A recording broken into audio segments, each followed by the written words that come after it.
ថ្ងៃនេះនាងខ្ញុំមកអានមេរៀនទី47មូទិតន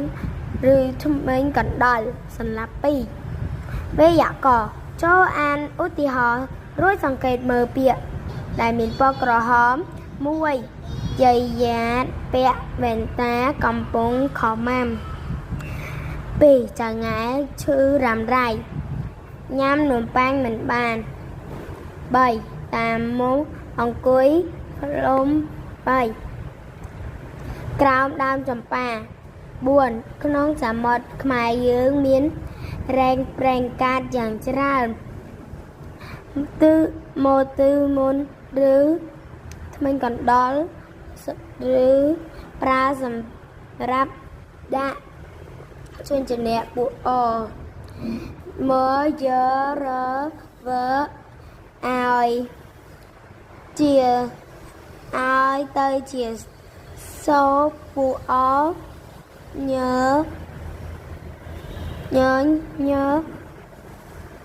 មើយើ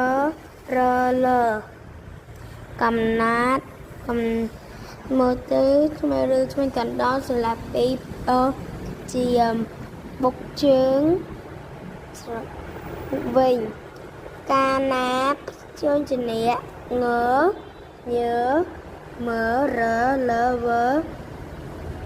ប្រាជាស្មួយស្រាក់ស្អិស្អីស្អឹស្អើស្អាស្អាមឧទាហរណ៍មីពេលញ៉ាំទិមកឬថ្មីកណ្ដុរសន្លប់2អាចប្រើជាមួយជញ្ជាក់បដើម្បីបានជាឧទាហរណ៍ចំប៉ាបានំប៉័ងអរគុណសម្រាប់មេរៀននេះថ្ងៃនេះនាងខ្ញុំមកអានមេរៀនទី47មូទិតនឬថ្មីកណ្ដុរសន្លប់2វេយ្យាករណ៍ចូលអានឧទាហរណ៍រួចសង្កេតមើលពាក្យ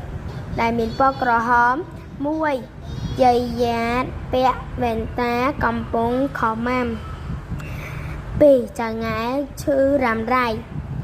ញ៉ាំនំប៉័ងមិនបាន3តាមមុខអង្គុយផ្លុំ3ក្រោមដើមចម្ប៉ា4ក្នុងសមុទ្រខ្មែរយើងមាន